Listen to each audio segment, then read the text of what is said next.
Hello friends, स्वागत है आपका आपके अपने यूट्यूब चैनल ज्ञान प्लस पर। एक बार फिर हाजिर हुए एक नई वीडियो लेकर। जी हाँ, विश्व की भूगोल हम शुरू कर रहे थे, जिसमें कि विश्व की भूगोल में आज हम पृथ्वी की आंतरिक संरचना की बात करेंगे।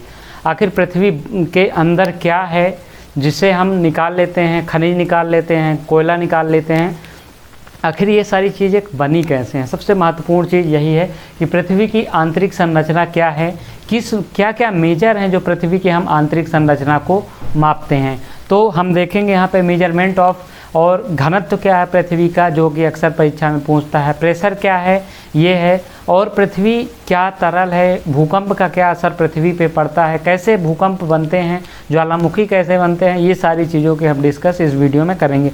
तो चलिए हम देख लेते हैं पहले पृथ्वी की आंतरिक संरचना कैसे हुई है। तो इसके दो कारण हैं, एक प्राकृतिक कारण है, एक अप्राकृतिक कारण है। ये दो कारण हैं। तो यहाँ पे हम देखेंगे दो मेजर जो कॉजेज हैं पृथ्वी की इंटरिम स्ट्रक्चर के लिए। एक है अप्राकृतिक कारण,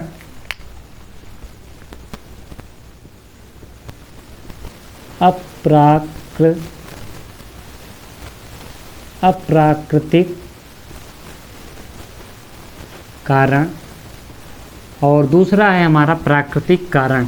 प्राकृतिक कारण और अप्राकृतिक कारण में आप समझ सकते हैं, प्राकृतिक कारण वो होते हैं जो पृथ्वी की आंतरिक संरचना के द्वारा स्वयं से आते हैं, उसमें मनुष्य का कोई रोल नहीं होता है, मनुष्य उस पर बहुत ज़्यादा कुछ बदलाव नहीं कर सकता है।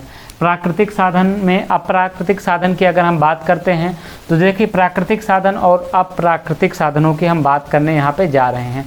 तो यहाँ पे जब बात करेंगे तो क्या हो जाएगा, आपका जो घनत्व होगा जाएगा, डेंसिटी हो जाएगी, वो इस कारण में प्रमुख रूप से आएगी। अभी हम सारी चीज़ों को डिटेल में डिस्कस करेंगे। पहले एक स्ट्रक्चर देख लीजिए किस प्रकार से हम इनका अध्ययन करेंगे। घनत्व हो जाएगा, दूसरा क्या हो जाएगा, प्रेशर यानी कि दबाव, जिसे आप कहते हैं दबाव। पृथ्वी में घनत्व तो कितना है, विभिन्न जैसे कि मेटल है, कोर है, इन सब में क्या है, क्रस्ट में, इन सब में कितना प्रेशर है, क्या घनत्व है, ये सारी चीज़ें बहुत इम्पॉर्टेंट हो जाती हैं। अब तीसरा स्ट्रक्चर जो हमारा महत्वपूर्ण है वो है तापमान है, यानी कि टेम्परेचर। टेम्परेचर पृथ्वी के अंदर आप यकीन नहीं करेंगे कि जितना टेम्परेचर 6000 डिग्री सेल्सियस सन का है, उतना पृथ्वी के अंदर यानी कि कोर में भी उतना ही टेम्परेचर है। तो ये हमारे अप्राकृतिक कारण हो गए हैं। अप्राकृतिक कारणों की अगर हम बात कर लेते हैं तो जैसे भूकंप जो प्रमुख प्राकृतिक कारण है हमारी पृथ्वी में, ये आता रहता है, और इससे ये मानव द्वारा भी होता है और प्राकृतिक रूप से भी होता है, ये आपको जानना जरूरी है। अब भूकंप हो गया, अब दूसरा हो गया ज्वालामुखी उद्गार। आप सभी को पता है कि ज्वालामुखी निकलते हैं, ज्वालामुखी कैसे होते हैं, ज्वालामुखी उद्गार जो हैं वो सारी चीज़ें हैं। तो सारी चीज़ें कैसे होंगी, तो ये सारी चीज़ें आपको यहाँ पे आपको देखना है।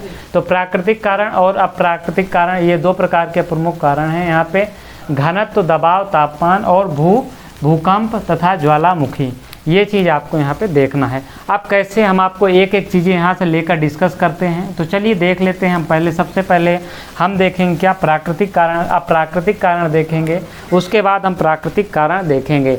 यानी कि जो मेजर चीज़ें हैं, जैसे घनत्व, पृथ्वी का घनत्व अक्सर परीक्षाओं में पूछ लेता है। तो चलिए हम बात कर लेते हैं, यहाँ पे हम इसको रफ करते हैं प्राकृतिक कारण को, और हम अप्राकृतिक कारण को देखेंगे। अप्राकृतिक कारण में हम सबसे पहले बात कर लेते हैं अब घनत्व की। घनत्व हमारी पृथ्वी का कितना है, किस भाग में क्या घनत्व है, ये चीज़ आपके लिए जानना बहुत ही ज़रूरी है। घनत्व की बात करते हैं तो पृथ्वी का जो औसत घनत्व है कितना है, 5.5 है। तो यहाँ पे अगर पूछ लेता है, परीक्षा में अक्सर पूछा जाता है कि पृथ्वी का औसत घनत्व कितना है, औसत घनत्व। तो पृथ्वी का आपको औसत घनत्व हमेशा के लिए याद रख लीजिए, 5.5 सेंटीमीटर है।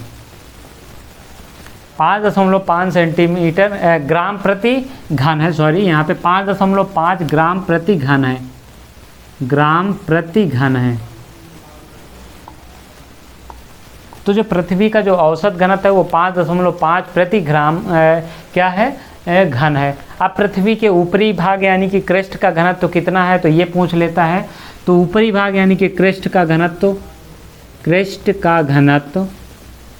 यहाँ पे अक्सर परीक्षा के दृष्टि से बहुत इंपॉर्टेंट है। क्रस्ट का घनत्व कितना है आपके लिए जानना जरूरी है। ये 3 है, यानी कि 3 ग्राम प्रति घन है, ये चीज़ है। अब दूसरा मेटल हो जाएगा, यानी कि पृथ्वी का जो दूसरा भाग है या मध्य का भाग जिसे कहते हैं, मेटल का घनत्व तो मध्य का भाग जिसे आप कहते हैं, इसका घनत्व कितना है, 5 से लेके 5.5 ग्राम प्रति घन है। ये आपको याद रखना है, क्योंकि ये आपका देखिए अब घनत्व होगा तो आप इससे क्या निर्भर कर सकते हैं, अंदर जो अंतिम भाग है या कोर का जो घनत्व है पृथ्वी का वो अधिक है, वो अत्यधिक अधिक है। ये 11 से लेके 13 कोर का जो घनत्व है इसकी हम बात कर रहे हैं, तो ये करीब 13 ग्राम प्रति घन सेंटीमीटर है। तो इससे आप समझ सकते हैं कि जो ऊपरी कृष्ठ भाग है उसकी जो संरचना होगी अलग होगी, जो आपका मेटल होगा उसकी संरचना अलग होगी, और जो कोर होगा इसकी संरचना अलग होगी।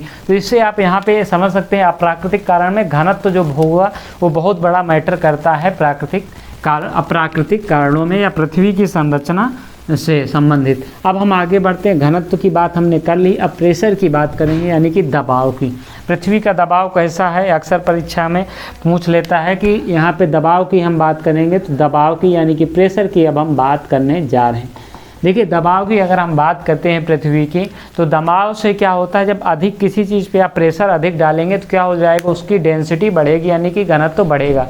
किंतु प्रयोगों से जो विदित होता है वो पृथ्वी की आंतरिक जो भाग है वो दाबांतर दबाव के कारण ना होकर यहाँ पे पाए जाने वाले पदार्थ जो हैं जिसकी घनत्व अधिक है वो चीज़ें होती हैं। अब प्रेशर आपको पता है कि प्रेशर जो है दबाव के साथ क्या होता है, प्रेशर बढ़ता है। क्या होगा, दबाव के साथ जो है घनत्व तो बढ़ता है, दबाव के साथ घनत्व तो बढ़ता है। आप नोट कर लीजिए, दबाव के साथ घनत्व तो बढ़ता है। ये चीज़ आपको समझने वाली भी है, क्योंकि यहाँ से सारी चीज़ें आप सभी के सामने होगी। आंतरिक भाग का जो है, आंतरिक भाग में जो है दाबांतर जो है, दाब में जो अंतर पाया जाता है पृथ्वी के अंदर, जैसे अभी आपको देखा कि जो घनत्व है वो क्रेस्ट का अलग है, मेटल का अलग है तथा कोर का अलग है। ये अंतर जो होता है वहाँ पे पाए जाने वाले पदार्थों के कारण अधिक होता है, यानी कि जो दबाव है वो पृथ्वी के अंदर पाए जाने वाले पदार्थों से अधिक होता है, पाए जाने वाले पदार्थों से अधिक होता है। तो ये चीज़ आपको यहाँ पे अधिक दबाव से क्या होता है, घनत्व तो बढ़ता है। ये चीज़ आपको ध्यान रखना है, पदार्थों से अधिक होता है। तो ये आपका दबाव हो गया, दबाव आपको समझ में आ गया होगा। अब हम टेम्परेचर बात करते हैं, जो कि इम्पोर्टेंट फैक्टर है आपके लिए परीक्षा के लिए से। यहाँ पे काफ़ी अक्सर कई बार हमने देखा है कि परीक्षा में टेम्परेचर से संबंधित, पृथ्वी के इंटरिम टेम्परेचर से संबंधित अक्सर परीक्षा में प्रश्न पूछा गया है। तो आपको कैसे करेंगे, यहाँ पर हम तीसरी जो महत्वपूर्ण चीज़ है यहाँ पर हम डिस्कस कर लेते हैं। अगर हम तापमान की बात करते हैं तो तापमान जो पृथ्वी के अंदर आप जब जाएंगे तो जब आप 32 मीटर जाएंगे तो 1 डिग्री सेल्सियस क्या होता है, बढ़ जाता है। तो यहाँ पे हम आपको दिखा दे रहे हैं, नोट करके समझा दे रहे हैं। पृथ्वी के जो अंदर का तापमान की बात करते हैं, पृथ्वी के अंदर का तापमान, अंदर का तापमान 32 मीटर आप अंदर जाएंगे तो 1 डिग्री सेंटीग्रेड बढ़ जाएगा, यानी कि 32 मीटर गहराई पे जाने पे, गहराई पर जाने पर 1 डिग्री सेल्सियस बढ़ जाता है। देखिए यहाँ पे पृथ्वी के अंदर का तापमान जब आप 32 मीटर पृथ्वी के अंदर जब खोदेंगे, 32 मीटर तक आप जैसे ही पहुँचेंगे वहाँ पे 1 डिग्री सेल्सियस, यानी कि जो ऊपर आपके सतह का जो तापमान होगा और अंदर का जो तापमान होगा उसमें 1 डिग्री सेल्सियस 32 मीटर पे होगी। यह जो बढ़ता है ये 8 किलोमीटर गहराई तक बढ़ता है। 8 किलोमीटर तक जो है आप इतने 32 मीटर जब जाएंगे तो ये 8 किलोमीटर तक ये बढ़ेगा, इसी रफ्तार से बढ़ेगा। किस रफ्तार से? इसी रफ्तार से बढ़ेगा, इसी रफ्तार से बढ़ेगा। ये चीज़ हो गई। 8 किलोमीटर तक इसी रफ्तार से बढ़ेगा, लेकिन जैसे ही इसके अंदर आप जाएंगे, यानी कि 100 किलोमीटर जब आएंगे तो प्रत्येक किलोमीटर पर 12 डिग्री सेल्सियस बढ़ेगा। जब 8 किलोमीटर के आप आगे बढ़ेंगे तो 100 किलोमीटर तक तक प्रति किलोमीटर 12 डिग्री सेल्सियस बढ़ेगा। ये आप सारी चीज़ें नोट कर लीजिएगा, क्योंकि यहाँ से परीक्षा में अक्सर पूछा जाता है, प्रश्न देखने को मिल जाता है, तो इसलिए आपको पढ़ना यहाँ पे बहुत ज़रूरी है। उसके बाद 300 किलोमीटर तक प्रति किलोमीटर 2 डिग्री सेल्सियस, 300 किलोमीटर तक प्रति किलोमीटर 2 डिग्री सेल्सियस बढ़ेगा। अब इसके अंदर जो होगा 1 किलोमीटर, इसके बाद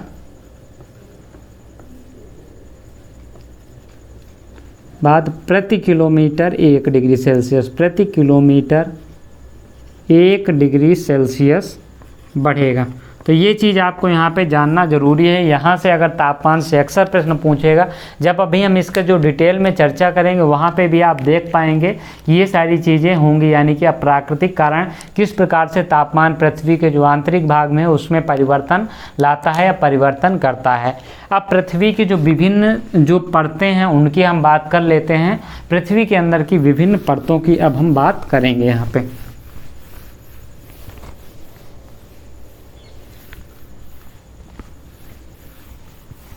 या पृथ्वी के अंदर की अगर हम बात करते हैं तो किन किन प्रकार से जो है कौन कौन सी परतें हैं, अलग अलग मत हैं जिसमें से अलग अलग जो परतें हैं उनको डिफाइन किया गया है। तो पृथ्वी की विभिन्न परतें, पृथ्वी की विभिन्न परतें,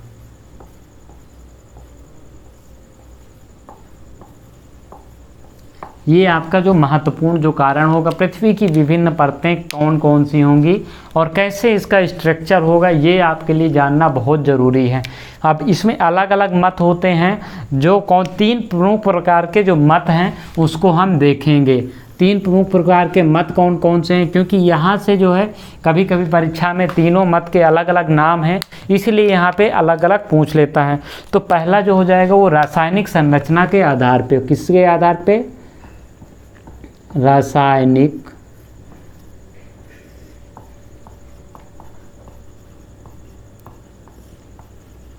संरचना के आधार पर।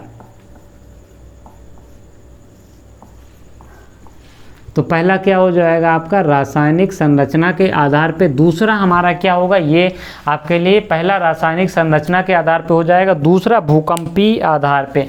किस आधार पे हो जाएगा? भूकंपीय आधार पे।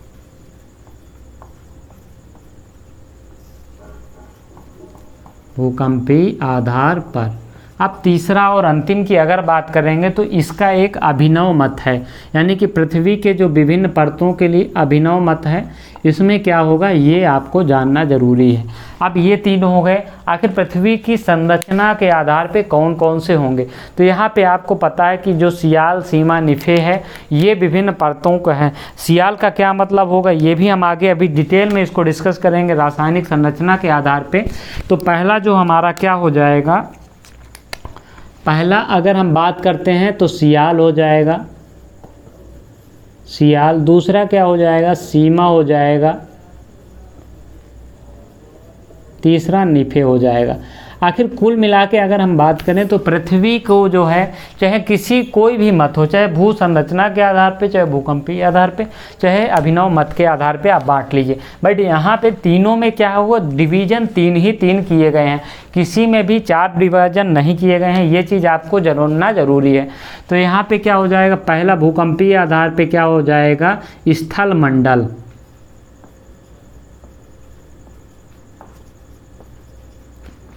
क्या हो जाएगा? स्थल मंडल। स्थल मंडल कहाँ से कहाँ तक हो जाएगा?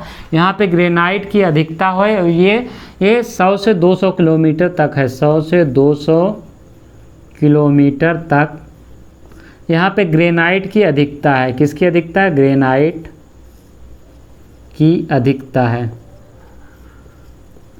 यानी कि स्थल मंडल की जब हम बात करते हैं तो ये 100 से 200 किलोमीटर अंदर तक पाया जाता है। अलग अलग मतों में ये अभी अलग अलग आप देख पाएंगे। दूसरा क्या हो जाएगा? पायरोस्फीयर। पायरोस्फीयर ये जो हो जाएगा दूसरा जो मंडल होगा, पहला स्थल मंडल हो गया, दूसरा पायरोस्फीयर हो गया। अब यहाँ पे अगर बात करते हैं तो ये 100 या 200 से 2880 किलोमीटर तक हो जाएंगे। इसका घनत्व की अगर बात करेंगे, इस मत को हम डिटेल में नहीं पढ़ेंगे। डेंसिटी की अगर बात करेंगे तो 3 है। इसकी डेंसिटी की बात करेंगे यानी कि घनत्व की अगर बात करेंगे तो इसका 5 है, 5 ग्राम प्रति घन है। ये चीज़ आपको यहाँ पे ध्यान रखना है। यहाँ पे कुछ जगह 5 है, कुछ जगह 5.6 घनत्व है। तो ये है। अब 2 मत हो गए। हमारा तीसरा क्या हो जाएगा? बैरोस्फीयर। बैरोस्फीयर अगर बैरोस्फीयर की अगर हम बात करेंगे डिटेल में तो यहाँ पे अगर हम ये पायरोस्फीयर के बाद यानी कि 2880 से है, इसकी जो गहराई है 2880 से लेके 6320 किलोमीटर तक है। तो बैरोस्फीयर की जो गहराई है ये आप याद रखिए, क्योंकि परीक्षा में जो है प्रश्न पूछ लेता है। तो कितनी है इसके आगे यानी कि 6320। यही पृथ्वी की जो अंतिम गहराई है यही है। अब पृथ्वी को गहराई से कैसे माप लेंगे? तो पृथ्वी आप सभी को पता है कि क्या है, गोल है, गोल पृथ्वी है। तो गोल पृथ्वी में एक ये सेंट्रल बिंदु होगा यानी कि केंद्र बिंदु होगा। यानी कि आप इधर से भी चलेंगे तो यहाँ तक पहुँचेंगे, इधर से भी चलेंगे तो यहाँ तक पहुँचेंगे। तो मान लीजिए कि ये जो है ये भाग आपने काट के निकाल लिया पृथ्वी का। अब इसी में ये अब ऊपर ये क्रेस्ट हो जाएगा, फिर ये मेटल बना दिया जाएगा, ये कोर में 3 भागों में बांट दिया जाता है। तो इसी में पहले जो रासायनिक संरचना के आधार पे कहा गया है उसमें पहला तो सियाल हो जाएंगे यानी कि क्रेस्ट हो जाएगा। दूसरा क्या हो जाएगा, इसको अगर आप बात करेंगे तो ये पहला जो है एकदम छोटा सा है, दूसरे को आप यहाँ बना लीजिए, यानी तो सियाल हो गया, ये क्रेस्ट हो गया है, ये आपका मेटल हो जाएगा यानी कि सीमा हो जाएगा, ये निफे हो जाएगा। इसी प्रकार से ये स्थल मंडल हो जाएगा, ये पायरोस्फीयर और वो बैरोमीटर हो जाएगा। अब अभिनव मत की अगर हम बात करेंगे तो यहाँ पे देखिए, यहाँ पे चीज़ें क्या होगी सामने, ये आपको जानना ज़रूरी है। तो यहाँ पे जैसे हमने क्रेस्ट की बात की, भूपर्पटी की बात की, वही सेम एकदम यहाँ पे चीज़ें हो जाएंगी। क्या हो जाएंगी? भूपर्पटी जिसे कि आप क्रेस्ट कहते हैं, वही चीज़ है, अंग्रेजी में क्रेस्ट कहेंगे। दूसरा क्या हो जाएगा? मेंटल की अगर आप बात करेंगे तो ये भी हो जाएगा। तीसरा क्या है? यहाँ पे कोर है। क्या है? कोर है, क्रोड इसे कहते हैं, अंग्रेजी में इसे कोर लिखा जाता है। तो ये जो प्रमुख जो विभाजन है ये आपके सामने रहे हैं पृथ्वी की विभिन्न परतों का। अब हम इसको डिटेल में ये फिगर बना के हम आपको पूरे डिटेल में यहाँ पे चर्चा करेंगे। बोर्ड क्लियर साफ नहीं दिख रहा है क्योंकि वहाँ पे साफ ज़रूरत होगी, तो इसको हम एकदम क्लीन करके आपके सामने फिर से हाजिर हो रहे हैं, एकदम क्लीन लेकर चीज़ों को। तो चलिए देखते हैं आगे। तो यहाँ पे अब हम देखेंगे कि पृथ्वी की जो विभिन्न परतें हैं इसकी हम डिटेल यहाँ पे आप सभी के सामने चर्चा करेंगे। तो चलिए हम पृथ्वी बना लेते हैं एक अच्छी सी। तो ये हमारी क्या हो गई? पृथ्वी हो गई। पृथ्वी गोल नहीं है, आप सभी को पता है कि विषुवत रेखा पे उभरी हुई तथा ध्रुवों पे चपटी हुई है। अब ये पृथ्वी है, पृथ्वी आप सभी को पता है कि कोई ना कोई केंद्र बिंदु होगा। तो केंद्र बिंदु से आप जब आप चारों तरफ चलेंगे तो आपको चारों तरफ से जब आप चलेंगे तो केंद्र बिंदु एक ही होगा, अलग अलग नहीं होगा, यानी कि एक ही पॉइंट पे आप पहुंच जाएंगे यहाँ पे। अब हम क्या करते हैं कि पृथ्वी का एक हिस्सा हम काट के निकाल लेते हैं, ये हिस्सा हम काट के निकाल लेते हैं पृथ्वी की जो अंदर की संरचना कैसी, इसको जानने के लिए। तो चलिए हम ये काम कर लेते हैं। ये हो गई पृथ्वी की आंतरिक संरचना, इसको हम क्या करते हैं? काट के निकाल लिया। देखिए ये वाला हिस्सा हमने क्या किया है? काट के निकाल लिया है यहाँ पे, और ये इस प्रकार से होगा कुछ, यानी कि ये हिस्सा यहाँ से यहाँ तक कुछ इस प्रकार से होगा। अब पृथ्वी का जो सबसे ऊपरी भाग होगा, देखिए सबसे बड़ी चीज़ यहीं पे है। अगर आप इसको देख लिया तो आप पूरी तरह से जो है यहाँ पे आप पूरे प्रश्न कर सकते हैं आराम से, और यहाँ पे कुछ आपको रटने की, बार बार पढ़ने की ज़रूरत नहीं है। ये चीज़ आपको यहाँ पे ध्यान रखना पड़ेगा। अब जो आपको हमने बताया था कि पृथ्वी का जो सबसे ऊपरी भाग क्या कहलाता है? क्रेस्ट कहलाता है, यानी कि क्रेस्ट।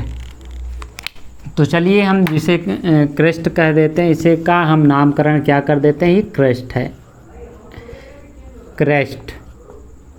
तो ये हमारे जो पृथ्वी की जो ऊपरी संरचना है वो क्रेस्ट हो गई है, अंग्रेजी में भी इसे क्रेस्ट कहते हैं।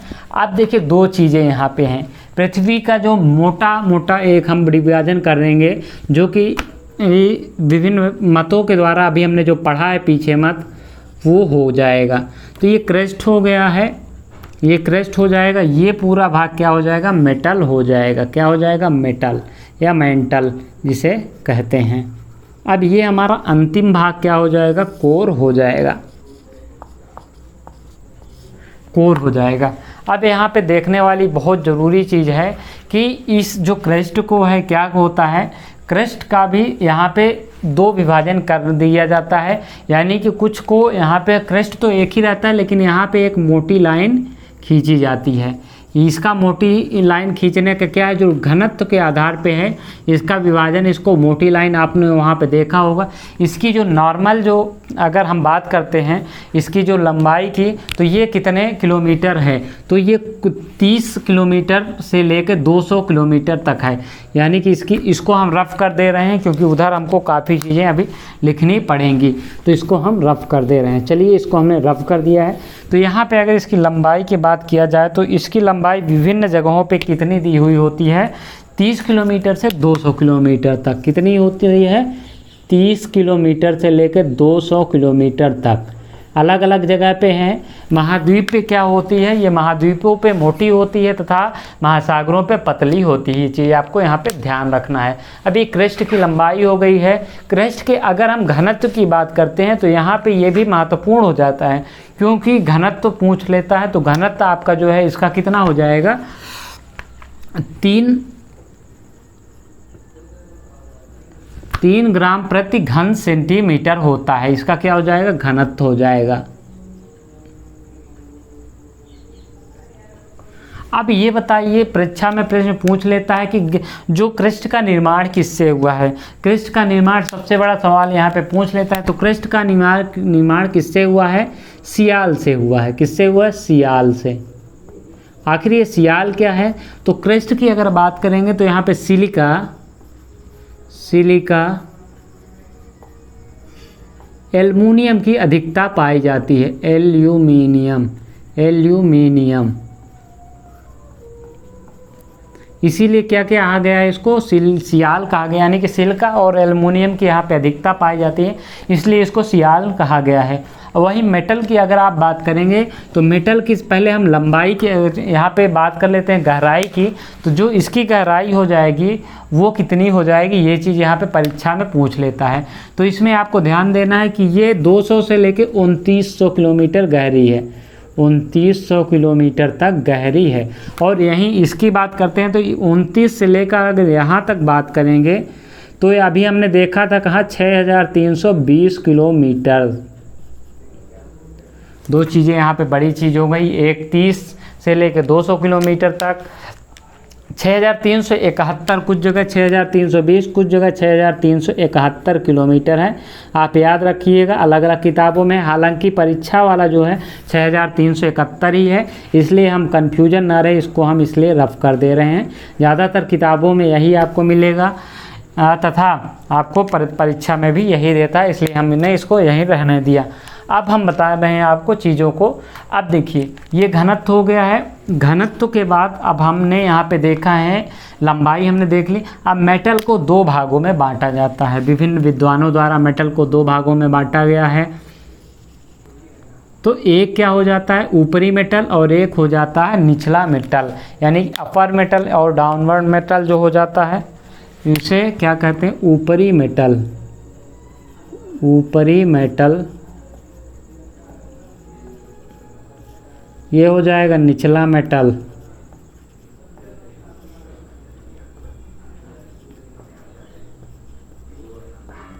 अब ये कोर है तो क्या हो जाएगा, आंतरिक कोर हो जाएगा, और ये बाह्य कोर हो जाएगा। अक्सर परीक्षा में पूछ लेता है कि जो आंतरिक कोर है वो कौन सा है और बाहरी कोर क्या है। तो ये हमारा जो हो जाएगा इनर कोर हो जाएगा, आंतरिक कोर जिसे कहते हैं आंतरिक कोर।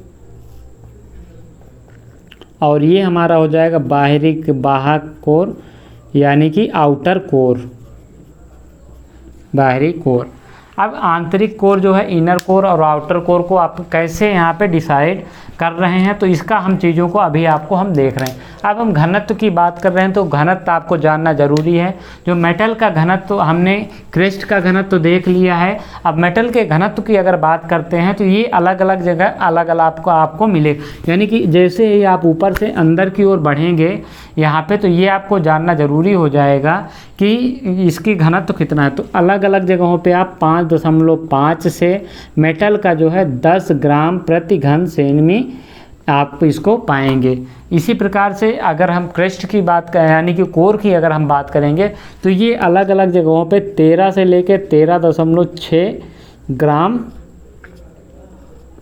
घन सेंटीमीटर होगा। अब पृथ्वी का औसत घनत्व हमने देख लिया है, वहाँ पे हमने आपको बताया था औसत घनत्व 5.5 है पृथ्वी का।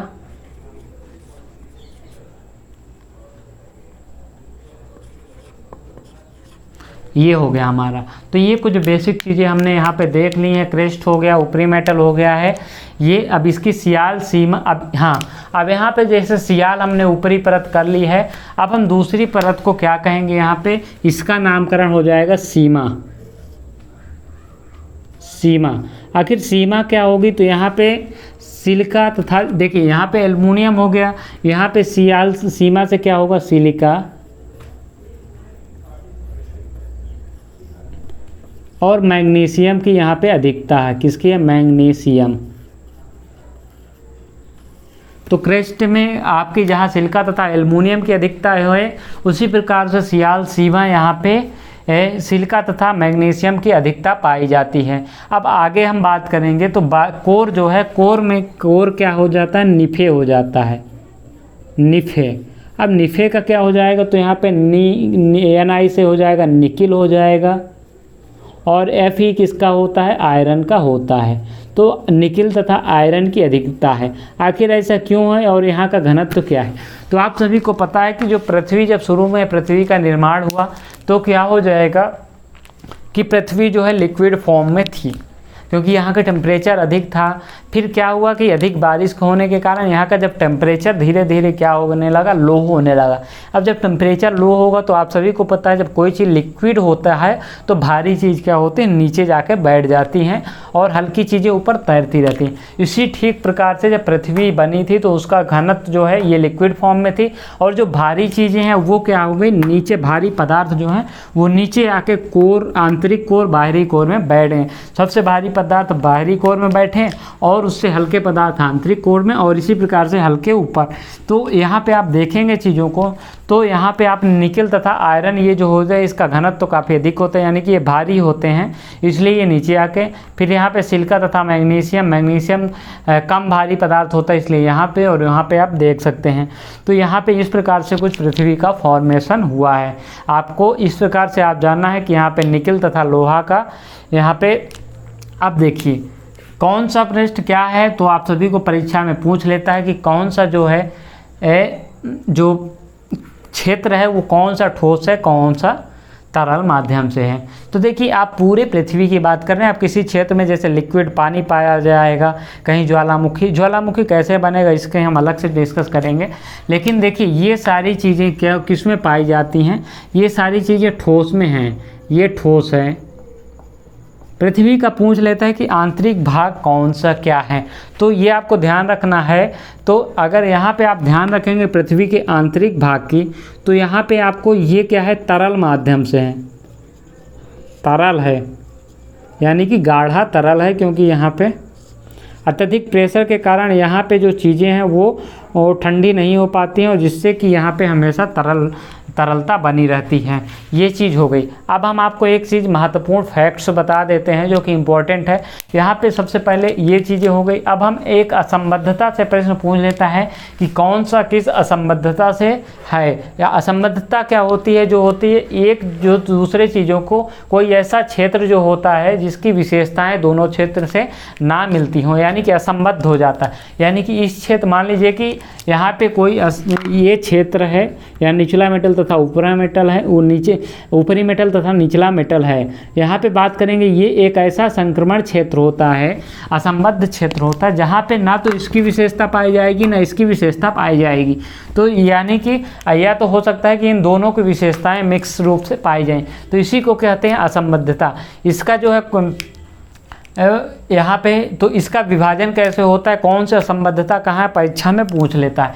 तो क्रेस्ट की बात करते हैं तो ऊपरी क्रेस्ट तथा निचले क्रेस्ट के बीच में जो वो पाई जाती है वो कोनराड असंबद्धता पाई जाती है। याद कर लीजिए, परीक्षा में कभी भी पूछ सकता है कोनराड असंबद्धता क्या होती है, असंबद्धता, कोनराड असंबद्धता यहाँ पे पाई जाती है।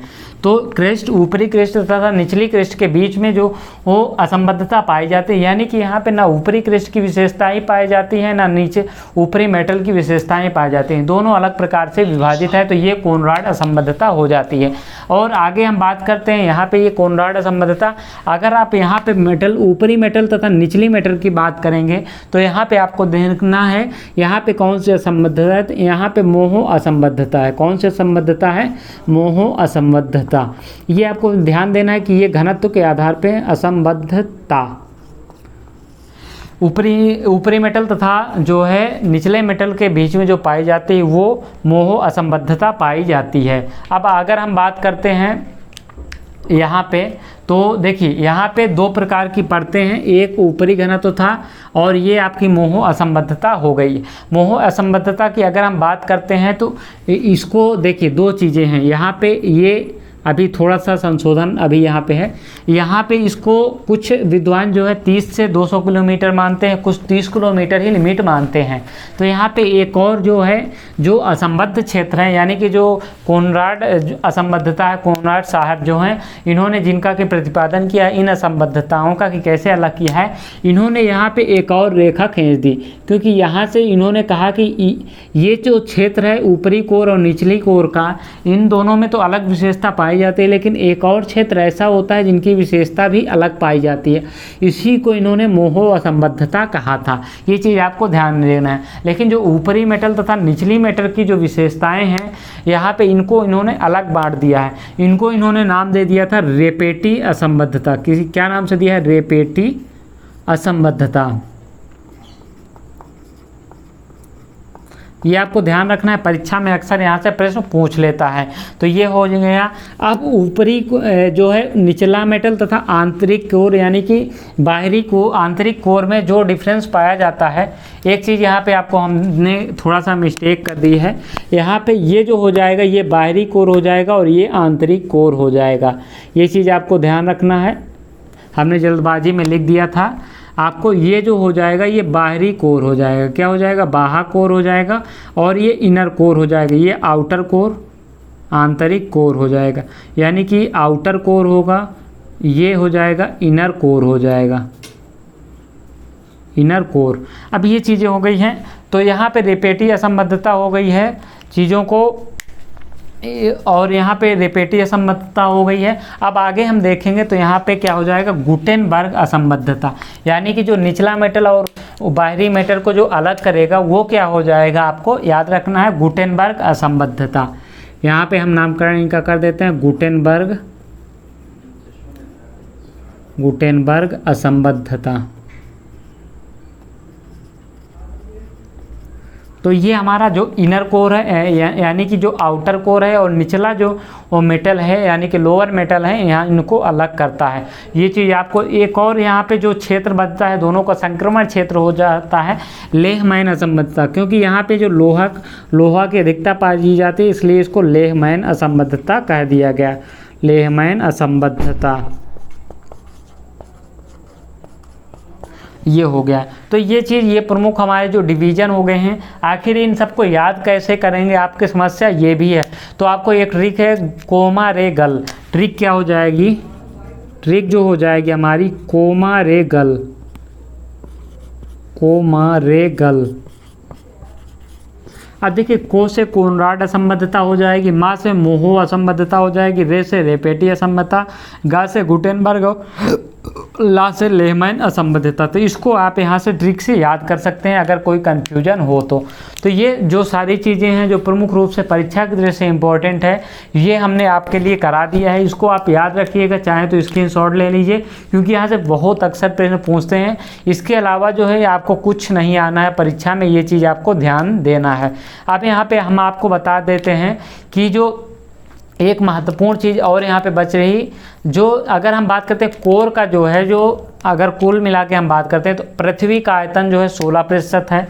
कोर की अगर हम बात करते हैं तो ये पृथ्वी के कुल आयतन का, पृथ्वी के कुल आयतन का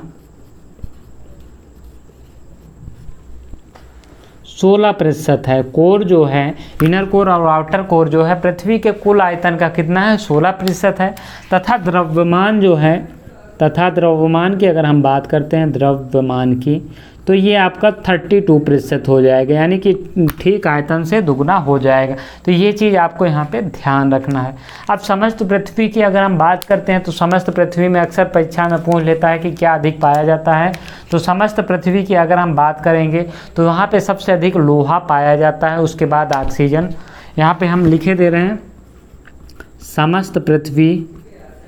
समस्त पृथ्वी में क्या पाया जाता है, तो सर्वाधिक लोहा पाया जाता है, आपको याद रखना है। लोहा की अगर बात करेंगे पृथ्वी पे तो ये 35.5% पाया जाता है। इसके बाद अगर आप बात करेंगे तो ऑक्सीजन जो है 30% पाया जाता है, ऑक्सीजन 30% पाया जाता है। अगर इसके बाद आप आगे बढ़ेंगे तो सिलिकॉन 15%, तथा इसके अलावा जो बात करेंगे अन्य जो पदार्थ हैं वो अलग अलग मात्रा में पाया जाता है, इसके मात्रा से अलग पाया जाता है। और वहीं कोर की बात करते हैं, केवल कोर की परीक्षा में पूछ लेता है, तो कोर में सर्वाधिक ऑक्सीजन पाया जाता है, कोर में सर्वाधिक ऑक्सीजन पाया जाता है, ऑक्सीजन पाया जाए। ऑक्सीजन की जो मात्रा है वो 46.8% है। कितना है, 46.8% है। याद रखिएगा, परीक्षा में अक्सर प्रश्न पूछ लेता है। उसके बाद सिलिकॉन हो गया। सिलिकॉन की अगर आप बात करेंगे तो ये 27.7% पाया जाएगा। और उसके बाद एक और जो पदार्थ है एल्युमिनियम जो है वो कुल मिला के 8% पाया जाता है, यानी कि आप वहाँ पे देख सकते हैं एल्यूमिनियम 8% पाया जाता है। तो इस प्रकार से आप देख सकते हैं पृथ्वी की आंतरिक संरचना का कुल मिला के जो आपके सामने स्ट्रक्चर हमने रख दिया है। इसको आप 1 से 2 बार देख लेंगे वीडियो तो आपको निश्चित रूप से हमेशा के लिए सफलता आपके पास होगी। यानी कि यहाँ से पृथ्वी की इनर जो आंतरिक संरचना है, यानी कि इंटरिम स्ट्रक्चर है, उससे आपका कभी कोई प्रश्न गलत नहीं होगा, ये मेरी आपसे गारंटी है। तो इसको आप देख लीजिए 1-2 बार, निश्चित रूप से आप सफल पाए होंगे। तो इस वीडियो में इतना ही, मिलेंगे अगली वीडियो में नई टॉपिक के साथ, तब तक के लिए धन्यवाद।